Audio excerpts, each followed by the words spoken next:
베드로가 방문한 도시에서 사도행전 강해 이어갑니다.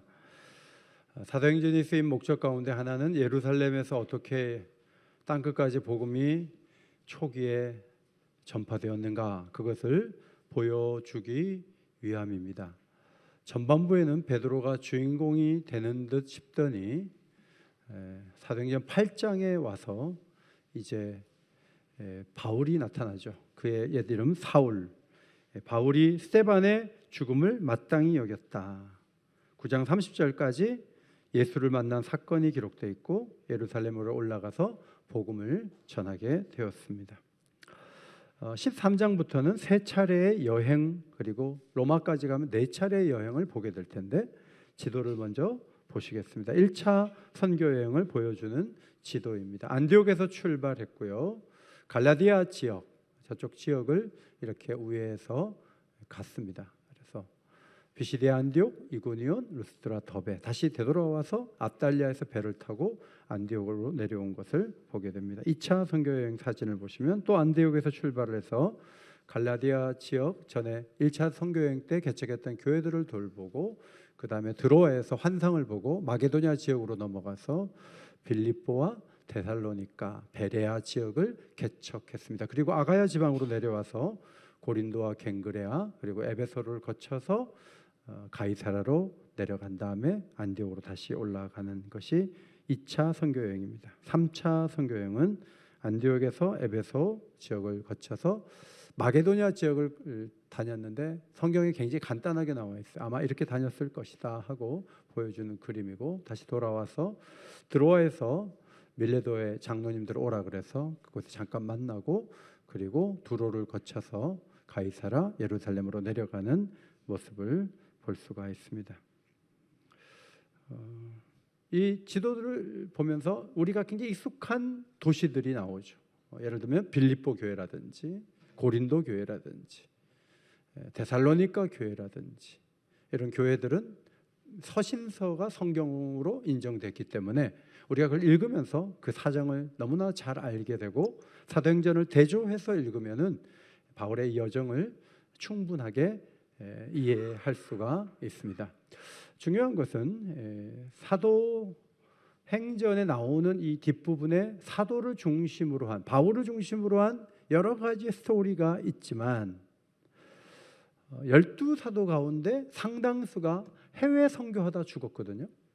그러면 다른 사도들에게도 이 정도의 스토리가 다 있겠지만 사도행전에서는 바울의 이야기만 다루는 거죠. 다른 이야기도 많이 있어요. 우리 학생들이 인도에 갔는데 거기 도마를 기념하는 교회를 보고 왔어요. 도마와 나다나엘은 인도에서 순교한 것으로 알려져 있습니다. 마띠아는 터키 갑바도기아에서 순교했고, 베드로와 안드레는 로마에서, 빌립은 터키 히에라폴리스에서, 마태는 에디오피아에서, 다데오는 페르시아에서 순교했고, 사도 요한은 순교는 하지 않았지만 백세나 되어서 에베소에서 죽은 것으로, 다 이방 땅에서 죽은 거죠. 다른 사도들의 이방에 대한 어떤 기록들 있을 거예요. 그런 거는 좀 우리가 다 사도들이고 다 위대한 역사이기 때문에 사실은 좀 살펴볼 필요가 있지만, 유감스럽게도 사도행전은 그 이야기가 생략돼 있어요. 그래서 지도 그러면 1차, 2차, 3차, 길게는 4차 전도여행, 바울 중심으로 우리가 그렇게 찾아봅니다. 그러나 베드로도 이방 땅을 다니면서 복음을 전했죠.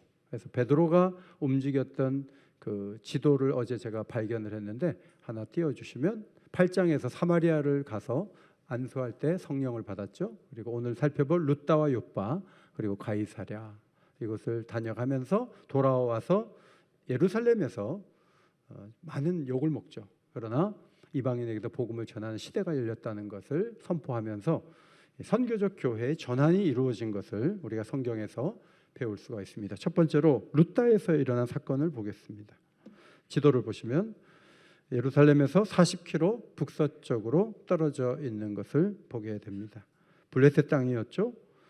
사론 평야의 남쪽 비옥한 성읍으로 구약에서는 루다가 아니고 룻이라고 그렇게 불려졌습니다. 두로의 용병을 파병할 정도로 아주 강력한 군인들이 있었던 그런 도시였습니다. 에스겔 선지자는 이들이 애국과 함께 멸망하게 될 것이라는 경고를 적었고, 그 이전에 이사야 선지자는 종말에 복음을 선포하고 선교하는 사람들이 나오게 될 것이다, 루다에서 그런 사람들이 나오게 될 것이라고 적었는데, 그것이 이사야 66장 18절 19절이에요. 때가 이르면 문나라와 언어가 다른 민족들을 모으리니 그들이 와서 나의 영광을 볼 것이며, 내가 그들 가운데서 징조를 세워서 그들 가운데서 도피한 자를 여러 나라 곧 다시스와 뿔과, 그 다음 활을 당기는 룻과, 활을 잘 쏜 것 같아요. 우리처럼 활을 당기는 룻에 대한 얘기가 나오죠. 이들이 하나님의 영광을 한 번도 보지 못하는 곳으로 가서 전파하게 될 것이다.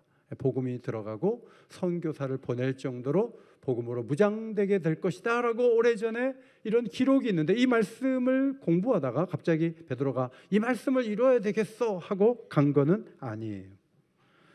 성경의 32절에 보면 그때 베드로가 사방으로 두루 다니다가 룻다에 들렸다, 그렇게 기록이 돼 있죠. 사방으로 두루 다니다가 룻다에 있는 성도들에게 내려갔다. 성도라는 말이 헬라어로 하기오스예요. 따라합시다. 하기오스. 사도행전에 4번 나오는 단어예요. 이 단어는 구별된 자, 거룩한 자라는 뜻으로 이스라엘 사람에게만 쓰이는 단어예요. 그런데 룻다에 사는 사람에게도 예수를 믿으면 성도라고 부르는 거죠. 그것이 사도행전의 저자 누가의 배려죠. 사도행전에 성도라는 말이 4번 나오는데, 그 중에 한 번이 9장 13절, 예수께서 아나니아에게 사울에게 가라 그러니까 예루살렘에 사는 주의 성도에게 적지 않은 해를 끼쳤습니다, 이렇게 말해요.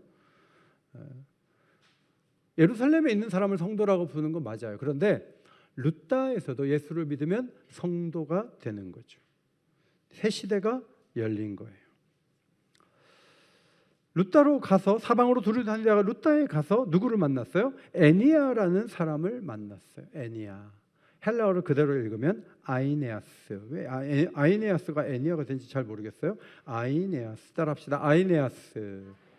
자, 이 이름을 볼 때 여러분의 이 느낌으로 남자예요, 여자예요?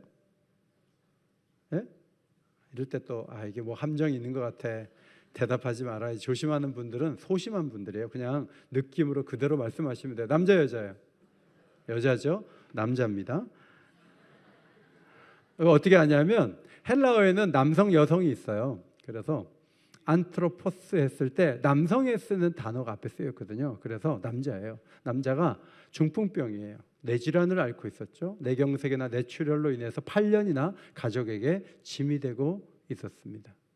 그 가족들이 얼마나 어려웠겠어요. 한번 사람이 아프면 너무 힘들어요. 저도 어머니 요양병원에 잠시 계셨을 때 어머니 옆에 눈을 뜨고 천장을 보고 의식이 없이 8년째 누워있는 사람을 봤어요. 가족들이 오지도 않아요. 와도 알아보지도 못하는데 뭐 의미가 없으니까 안 오는 거죠.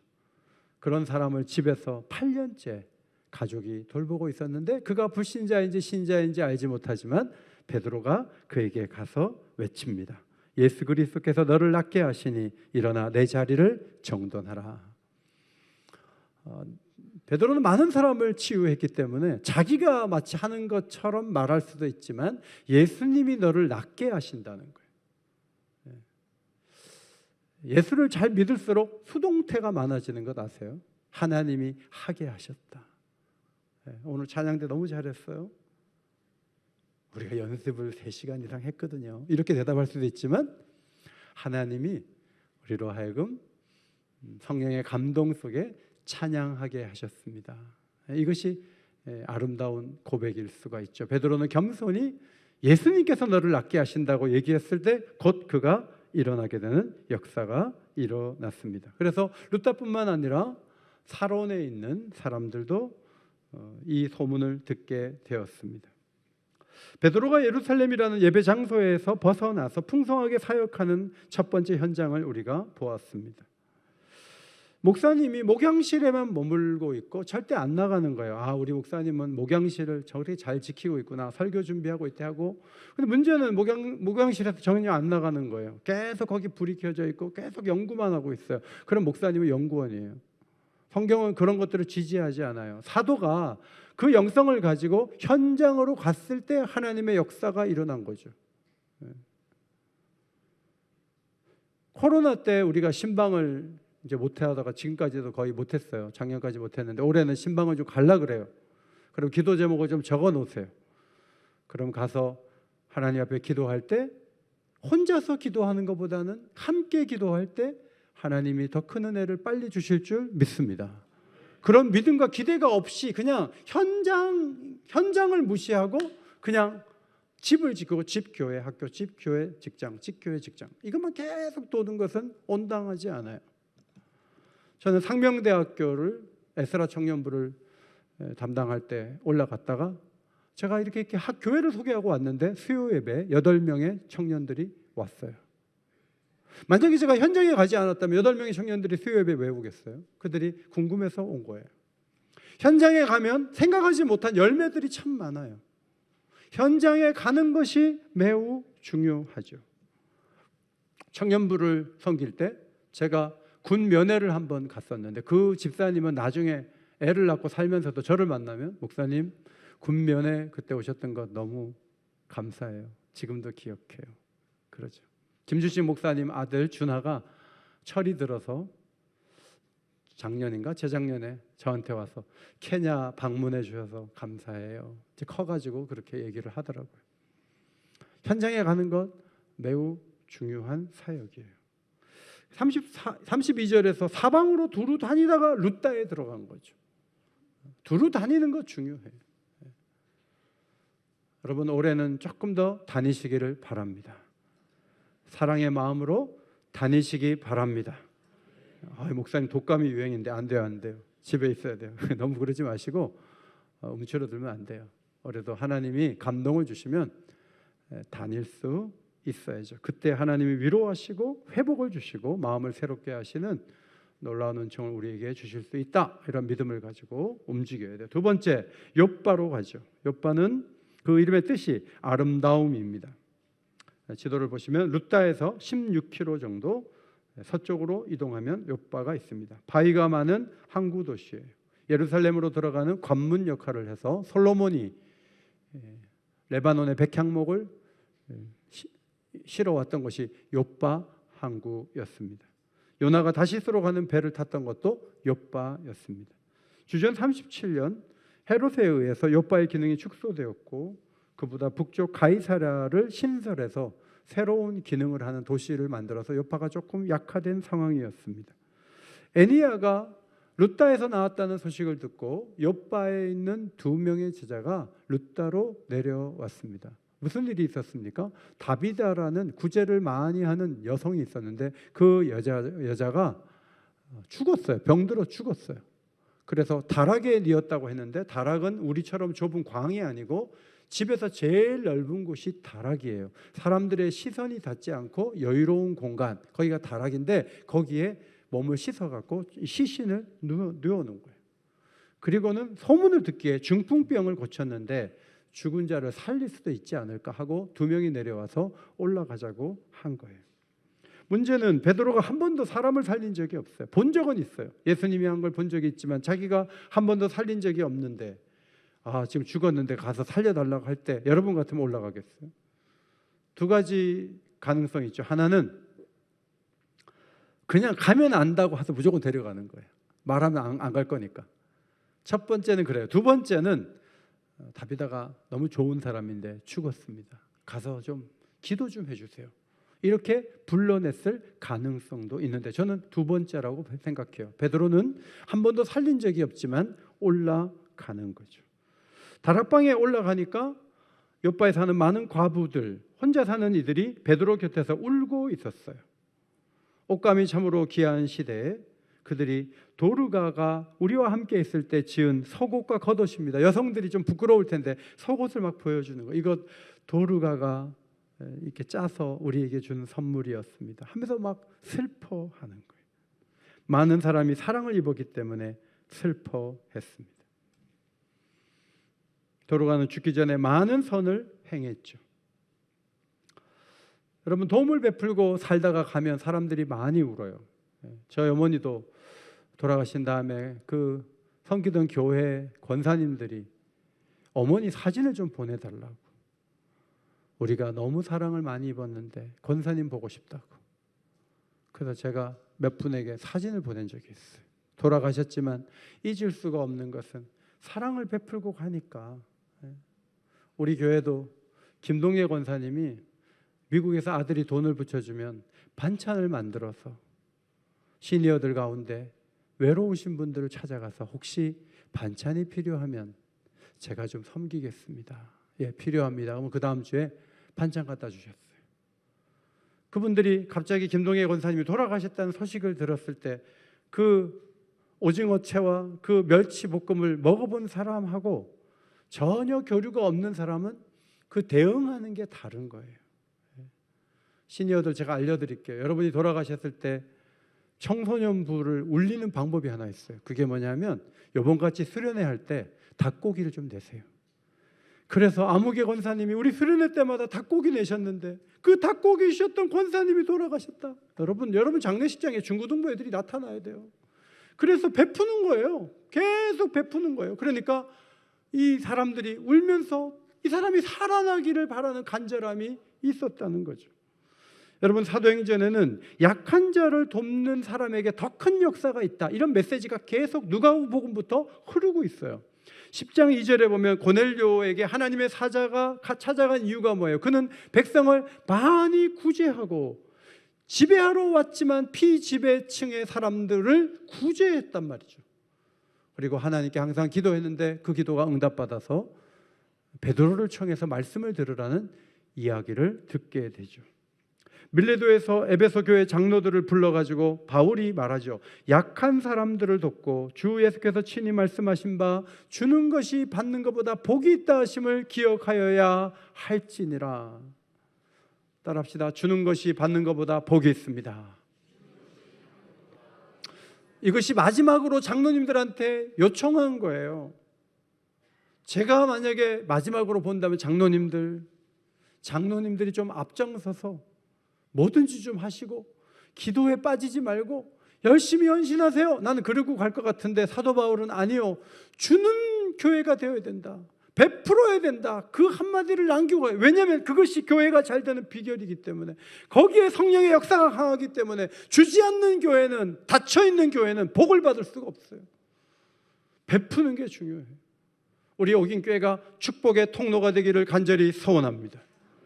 내가 먹을 것도 없는데 줄 게 어디 있어? 여러분, 그런 사람들에게는 특별한 영적인 복은 없어요. 그냥 어제같이 오늘 사는 거예요. 그러나 특별한 은혜를 받으려면 자꾸 베풀어야 돼요. 베풀고 주고 사랑하고, 복이 있는 거예요. 제가 이부 예배 마친 후에 처음 오신 분이 계셔서 저희 교회 처음 오셨죠? 그랬더니 베트남에서 왔습니다. 그래요? 제 방에 가서 차 한잔하고 가세요. 정말요? 그리고 올라오셨어요. 그리고 한 시간이 있는데 한 40분을 앉아가고, 아유, 우리 목사님 3부 예배 하셔야 되는데 미안합니다. 아니, 괜찮습니다. 제가 베트남 갈 수도 있는데 이렇게 찾아오셨는데 차 한잔 대접 못하겠습니까? 그리고 얘기를 쭉 하고 책 한 권 줘서 보냈어요. 왜 준지 알아요? 그렇게 줘야지 하나님이 축복하시기 때문에 그래요.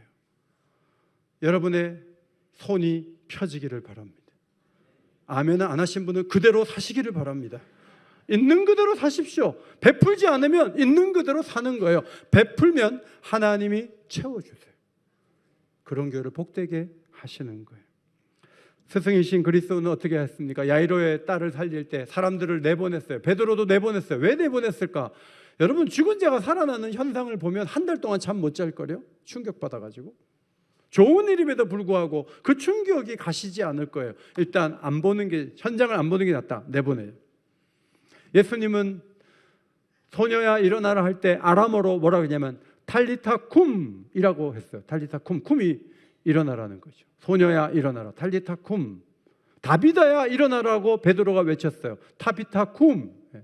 타비타 쿰이라고 외쳤어요. 그래서 이 다비다가 그 소리를 듣고 일어나 앉아 있는 거죠. 베드로가 손을 내밀어서 잡아 일으켜요.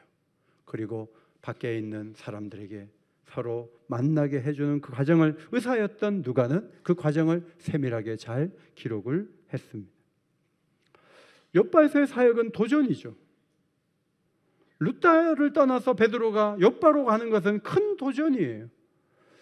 죽었다고요? 그러면 안 되는 거지. 뭘 그걸 기도를 해달라 그래. 이상한 사람들 다 보겠네 하고 풀이 푹 죽어서 예루살렘으로 돌아가지 않고 욥바로 올라간 것이 중요해요. 예수님이 이런 말씀하셨죠. 진실로 진실로 너희에게 이르노니 나를 믿는 자는 내가 하는 일을 뭐요? 그도 할 것이요. 예수님이 야이로의 딸을 살리셨어요. 그러면 나를 믿는 사도는 그 일도 할 수 있어 라고 말씀해요. 바울도 졸다가 난간에서 떨어져 죽은 사람을 살린 적이 있어요. 여러분, 사도는요 우리와는 차원이 다른 사람들이에요. 여러분, 이 말씀에 은혜 받아갖고 세브란스 영안실에 가서 집사님 일어나세요, 막 그렇게 하라고 이 말씀이 주어진 것이 아니라는 것을 잘 알고 계시죠? 여러분, 사도가 아니에요. 여러분이 지금도 영안실에 가서 누군가 일으키겠다고 하면 그거는 신사도 운동에 빠진 사람이에요. 그건 이단으로 취급돼요. 우리는 사도가 아니에요. 우리는 성육신하는 예수님도 아니에요. 우리가 할 수 있는 것은 한계가 있어요. 그러나 우리는 베드로의 정신 한 가지를 배워요. 그게 뭐냐 하면 루다에서 죽은 자는 안 돼 하고 돌아가지 않았다는 거예요. 도전하는 거죠. 도전하는 거. 이번에 겨울 수련회 하는데 한 번도 자녀를 교회 수련회 안 보내신 분들이 한 번 이번엔 보내볼까 하고 보내는 건 할 수 있잖아요. 한 번도 단기 선교 안 가본 사람이 올해는 교회에서 광고하면 내가 한번 신청해보고 한번 도전해볼까? 그건 할 수 있잖아요. 한 번도 베풀어 본 적이 없는 대상을 향해서 우리가 헌금을 모아서 어려울 때 도울 수 있잖아요. 우리가 지금까지 한 번도 안 한 일 중에 선하게 할 수 있는 일이 너무너무 많은 거예요. 그래서 제가 어제 예결위 가서 그런 얘기했어요. 그렇게 하나님이 일하실 걸 기대하면 예산 좀 많이 세우시라고. 그리고 하나님이 정말 그렇게 도와주시면 그건 할 수 있는 재원이 될 거 아니냐고. 예산을 세워가지고 결산에 딱 맞춰갖고 그거 안 되면 숨도 못 쉬는 그런 예산화 말고 하나님이 일하실 것을 기대하면서 한번 예산 한번 세워보라고. 그렇게 세우면 더 열심히 헌금할 거 아니냐고 제가 말씀드렸어요. 물질만이 아니에요. 이전에 안 했던 일을 해볼 필요가 있어요. 그저 뒤로 물러서서 반복하는 삶은 성실해 보이긴 하지만 새로운 일에 도전하지 않을 때 새 일을 경험하는 것은 불가능해요.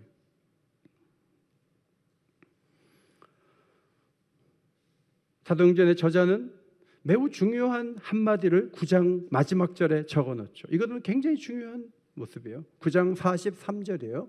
앞에 보시고 한번 읽겠습니다. 시작. 베드로가 욥바에 여러 날이 있어 시몬이라 하는 무두장이의 집에서 머무니라. 욥바는 바닷가인데요, 여러 날이라고 했지만 학자들 꽤 오랜 시간 동안 있었다고 봐요. 그런데 누구네 집에 있었냐면 시몬이라는 사람의 집에 있었는데 그 사람의 직업은 무두장이었다. 우리가 잘 안 쓰는 표현이죠. 무두장이 헬라어로 비루슈스라는 단어예요. 이 단어의 동사는 비르사, 가죽을 벗기다. 피역 세공업자예요. 가죽공의 제작자예요. 그 집에는 짐승의 죽음으로 인한 냄새가 가득하죠. 가죽 냄새. 가죽 냄새 싫죠? 가죽 냄새가 가득해요. 유대인들은 이 직업을 경멸했어요. 죽음을 다루고 그 껍질을 벗겨서 뭔가 만드는 거 굉장히 안 좋게 여겼어요. 베드로도 경건한 사람이고 어릴 때부터 이런 직업에 종사하는 사람을 만나거나 그 집에 가서 시간을 보내는 것에 대해서 깨림칙하게 생각을 했던 인물이에요. 그런데 여러 날 그 집에 있었다는 것은 그가 유대인 정결법에 따라 사는 것을 이미 전환해서 누구에게나 어울릴 수 있는 사람으로 만들어져 가고 있다는 것을 보여줘요. 이런 무두장이의 집은 바닷가에 마을 변방에 있었어요. 그래서 시몬의 집도 해변에 바닷가에 있다고 기록이 되어 있죠. 하나님의 사자가 고넬료에게 한 상을 보여주시면서 욥바에 있는 무두장이 시몬의 집에 베드로라는 사람을 청하라고 말씀하셨습니다. 고넬료의 종들이 가이사랴에 접근하고 있을 때 정오가 되어가고 있었습니다. 베드로는 지붕에 올라가, 우리로 말하는 그런 지붕이 아니죠. 지붕에 올라가서 기도하려고 올라갔지만 배가 고팠어요. 시장길을 느꼈어요. 그런데 갑자기 하늘에서 환상이 보이면서 보자기 같은 것이 4개를 딱 깨어가지고 쭉 내려오는 거. 거기를 보니까 땅에 기는 것과 4발 가진 짐승과 공중에 나는 것들이 거기에 있었는데 도저히 먹지 못하는 것들이, 구약이 금한 것들이 거기에 있었던 것이죠. 갑자기 음성이 들렸어요. 베드로야, 잡아먹어라. 베드로가 대답합니다. 속되고 깨끗하지 않은 것을 내가 먹지 아니하였나이다. 옛날에도 안 먹고 지금도 안 먹어요. 그때 또 음성이 들렸어요. 하나님께서 깨끗하게 하신 것을 내가 속되다 하지 말라. 금요일에도 말씀드렸지만 밖에서 사람에게 들어가는 것이 사람을 더럽게 하는 것이 아니고 우리 속에 있는 죄악에서 나오는 이 말, 이 안에서 나오는 것이 사람을 더럽게 한다고 했잖아요. 베드로는 그 말씀을 나중에 기억했을 거예요. 베드로를 찾는 이들이 문 밖에 서서 혹시 이 집에 베드로가 있냐고, 베드로라 하는 시몬이 있냐고 문을 두드릴 때 베드로는 그 환상이 뭐지? 하고 생각을 하고 있는데 성령이 갑자기 말씀하셨어요. 2 사람이 너를 찾으니까 의심하지 말고 따라가라. 여러분, 룻다에서 욥바로 왜 올라왔어요? 다비다를 살리려고 올라왔어요. 2번째 더 큰 이유, 가이사라에서 사람이 보내진 바 되고 가이사라에 올라가서 고넬료 집에서 말씀 전하려고 욥바로 오게 된 거죠. 지도를 보시면 가이사라는 북쪽으로 50km 정도 위쪽에 있지만 아까 그림 보듯이 쭉 직진해서 가지 않고 이렇게 돌아가게 돼 있나 봐요. 꽤 긴 거리를 하루 이상 걸려서 가게 되었던 것이죠. 올라갔더니 고넬료가 친척과 친구들을 모아 베드로를 기다리고 있었습니다. 베드로가 들어갈 때 베드로는 유대인이고 이 백부장은 로마 사람이에요. 옛날 예로 하면 일본 순사하고 한국 사람 만난 거예요. 그런데 갑자기 고넬료가 절을 해요. 베드로는 그래, 내가 사도니까 절해야지, 그렇게 하지 않고 나도 사람이라 일어서라 하지만 뭘 봐요? 말씀을 전하는 자를 존중하지 않는데 그 사람이 은혜를 받는 것은 역사에 없어요. 말씀을 전하는 자를 존중하고 귀히 여길 때 거기에 성령이 임하고 거기에 은혜가 임하지, 말씀을 전하는 자를 함부로 하는 사람들이 하나님의 은혜를 받았다는 성경의 기록은 어디에도 없어요. 고넬료는 기도 중에 구체적인 음성을 들어서 베드로를 모셨다고 고백하죠. 그때 하나님이 사람의 외모를 보지 않고 각 나라 중 하나님을 경외하며 의를 행하시는 자는 다 받으시는 줄 깨달았다. 국적을 불문하고 남녀를 불문하고 민족을 불문하고 하나님이 원하시는 자는 부르는 거죠. 이게 그런 시대가 된 거예요. 그래서 편견을 버리고 예수 그리스도를 선포하죠. 사도행전 10장 36절, 화평의 복음을 전하기 위해 이스라엘에 보내신 말씀이 예수님이라는 거예요. 하나님이 나사렛 예수에게 성령과 능력을 기름 붓듯 하시고 그가 두루다니며 선한 일을 행하시고 마귀에게 눌린 모든 사람을 고치셨다는 거예요. 38절 39절, 유대인들이 나무에 달아 죽였으나 그렇게 좋은 일을 많이 해도 사람들이 나무에 달아 죽이는 거예요. 그것이 사람들이에요. 그런데 하나님이 사흘 만에 다시 살리사 나타내시되 모든 사람에게 나타내지 아니하시고 자신이 증인으로 삼기로 택하신 자들에게 나타내게 하셔서 그들이 복음을 전하게 됐다는 거예요. 예수님은 산자와 죽은 자의 재판장이라고 하셨어요. 모든 선지자도 증언하기를 믿는 자는 다 그의 이름으로 제사함을 받는다고 선포하는 바로 그 순간에 성령이 말씀을 듣는 이방인에게 내려오셨어요. 그리고 사람들이 방언이 터졌어요. 하나님의 큰일 말함을 듣게 되는 놀라운 역사를 베드로와 함께 올라간 유대인들도 보면서 깜짝 놀라게 된 것이죠. 성도 여러분, 성령이 3박 4일 금식 기도할 때만 오는 게 아니에요. 성령이 오시는 게 언제냐 하면 예수 그리스도가 선포될 때 내려오세요. 예배를 드릴 때 하나님의 말씀, 특별히 그리스도를 선포할 때 오늘 이 시간에도 성령이 우리 마음에 충만하게 오실 수 있습니다. 그것은 사모하며 교회에 오는 거예요. 그냥 교회 가주는 거 아니에요. 가서 그냥 헌금 내주는 거 아니에요. 이 자리에 앉아서 우리가 받을 수 있는 가장 큰 선물은 성령이 우리에게 충만하게 오시는 거예요. 그래서 내 생각을 주장하시고 내 계획을 주장하시고 내 앞날의 모든 걸 주장하시고 우리의 자녀들을 붙들어 주시고 우리의 인생길을 열어주시는 성령의 붙들림 받아 사는 축복이 예배 가운데 있게 되기를 주의 이름으로 축원합니다. 이것이 우리가 받을 수 있는 축복이에요. 유대인만 복음을 전해야 된다. 당시에 그렇게 그들에게만 전해야 된다는 생각을 갖고 있어요. 순혈주의, 선민사상에 빠져 있었어요. 루다에서 중풍병자가 회복돼요. 욥바에서 죽은 자가 살아나요. 가이사라에서 고넬료의 친척과 친구가 다 성령의 충만함을 받아 방언을 말해서 세례 주는 것을 왜 그 말이요? 그 자리에서 세례를 주죠. 성도 여러분, 저는 이 베드로의 모습을 보면서 마음이 뜨거워지더라고요. 맞다. 너무 오래 앉아 있는 것도 문제다. 설교 준비가 많아서 붙잡혀 있는 경우가 많지만 현장에 가야 돼요. 하나님이 어떤 일을 할지 어떻게 알아요? 기도함으로 움직이고 만나고 함께 하나님을 찾고 가장 아쉽고 힘들고 어려운 일들을 해결해 주고. 얼마 전에도 저희 아들 친구가 저를 만나서 식사를 했어요. 좋은 곳에 가서 1시간 50분 식사를 했어요. 그 마음에 고민이 얼마나 많은지. 근데 내가 다 경험한 것들이에요. 그래서 이렇게 하면 되겠다. 그랬더니 굉장히 기쁘게 듣고 갔어요. 사진을 봅니다.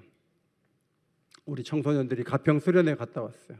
여기에는 청소년이 2명밖에 없는 교회도 있고 3명밖에 없는 교회도 있어요. 우리 교회는 2교회가 좀 큰 교회, 우리 교회가 큰 교회가 되죠. 그래서 우리 교회 학생들이 많이 동참을 했어요. 이번에 갔을 때 승동교회에서는 그 큰 12만 평의 땅이 있으니까 낙골당도 다 해놓고 밑에는 성막을 축소해서 만들어 놨어요. 오래전에. 그래서 이번에 그걸 설명을 하라 그랬더니 학생들이 돌아와서 자기가 성막을 처음 들어가 봤다고, 집에 가서 막 놀라운 경험을 했다고 얘기를 하는 거예요. 갔다 온 학생들은 들은 말씀도 있고 본 것도 있어서 집에서 막 흥분해서 얘기하는데, 학원 갔다 온 애들은 집에 와서 시무룩해서 아무것도 없어요. 공부만 해야 돼요. 여러분, 애들도 도전을 받아야 될 거 아니에요. 움직여야 될 거 아니에요. 저희 딸아이는 탄자니에 단기 선교를 보냈어요. 우간다를 보냈는데, 우간다에 가가지고 자기가 마친 게 석사학위 논문 쓸 때 농업에 대한 걸 쓰는데 설문지를 조사를 해가지고 그걸 가지고 와서 석사학위 논문을 썼다가 그걸 계속 발전시켜가지고 아프리카 농업에 대한 굉장히 전문가가 되고 있는 상황인데, 처음에 단기 선교를 보낼 때는 그거 하라고 보낸 게 아니에요. 우리 큰아들은 터키에서 하나님을 새롭게 만났어요. 무슬림에게 복음을 전했고, 안경사인 무슬림이 우리 아이에게 선글라스를 선물을 해줬어요. 안 받겠다 그러니까, 너는 이 선글라스보다 더 중요한 예수 그리스도를 나에게 소개해주지 않았냐, 받으라고. 제가 선물로 받았어요. 꼭 외국에서만 일이 일어난다는 건 아니에요. 그러나 교회, 직장, 집, 교회, 직장, 집, 계속 이렇게만 살아가는 인생 속에서 무슨 새로움이 있을까요? 인생에 있어서 한 5번 정도 선교지 가볼 의욕과 목표가 없나요? 노인이라도 도전하는 분들이 있는 반면 계속 건강 체크만 하는 분들이 계신데 저는 좀 답답해요. 물론 너무 연로하셔서 조심해야 될 때는 조심해야 되지만, 인생에 있어서 하나님의 감동을 받아서 움직일 줄 알고 베풀 줄 알고 뭔가를 행할 수 있는 의욕과 힘을 가지고 베드로 사도와 같이 움직이는 교회가 된다면 하나님께서 우리 교회를 값지게 사용하실 줄 믿습니다. 아멘 소리가 단기 선교 안 가요 하는 소리의 수준이에요. 단기 선교 가실 감동이 있는 분만 가면 돼요. 갔다 오신 분들은 너무 잘 갔다 왔다 그러죠. 기도가 달라지죠. 생각이 달라지죠. 꼭 단기 선교를 안 가도, 저는 익산에 11월 달에 3번인가 갔다 왔어요. 어떻게 하다 보니까 교육자 수련회 갔다 오고 또 무슨 모임이 있어 익산에 자꾸 3번이나 갔어요. 그런데 제가 하고 싶은 사역을 익산에 있는 그 교회가 이미 하고 있는 게 너무 많아요. 보여주시는 거예요. 현장에 여기는 이미 하고 있어. 와, 이렇게 하니까 교회가 발전하네. 익산에 가서, 서울에 가서 배워오는 거예요. 하나님이 감동을 주실 때 움직이는 거죠. 그래서 하면 하나님이 앞서가실 텐데 그런 거 없어. 그리고 전에 안 했던 건 절대 하면 안 되고, 마음을 딱 닫고 있으면 하나님이 어떻게 일을 하세요? 저는 여러분의 마음이 열리기를 소원합니다. 앞으로 한 5년 뒤에 5년 뒤에 여러분이 다녔던 데를 한번 체크해봐요. 제가 오늘 설교하다가 그런 생각 들어요. 그동안 단기 선교 보낸 도시들을 다 한번 보고 거기 갔다 온 사람이 누구이고 그들이 돌아와서 어떤 변화가 있고 그걸 하나 파일화해가지고 좀 보여주면 너무 좋을 텐데 그런 마음도 들었어요. 하나님을 기대하고 성령의 부르심에 응답하고 앞으로 나아가는 가운데 더 놀라운 은혜를 경험하는 이 한 해가 되시기를 예수의 이름으로 축원합니다.